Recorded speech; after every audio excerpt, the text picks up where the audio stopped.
আমার দোষে আমি দোষী, তাই তো আমার গলায় ফাঁসি। আমার দোষে আমি দোষী, তাই তো আমার গলায় ফাঁসি।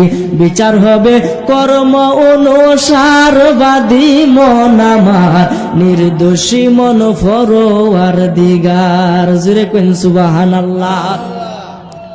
এই বেদ কেলা ভাঙবেন, গেছে মাহফিলে ট্যাং ভাঙছে, গেছে গানের মধ্যে স্বর্ণের টুকরা পাইছে। মাবুদ গো, দয়াময় আল্লাহ, এর কারণ কি তুমি বলে দাও। আমার আল্লাহ ডাক দিয়া কই, ফেরেশতারা রে, আমি যা জানি তোমরা কিন্তু তা জানো না, আমি যা দেখি তোমরা তা দেখো না, আমি যা লিখি তোমরা তা লেখো না, তার কপালে কি আছেন তোমরা তা জানো না। কেন আমি হইলাম আলেমুল গায়ব, আমি হইলাম গায়বের মালিক।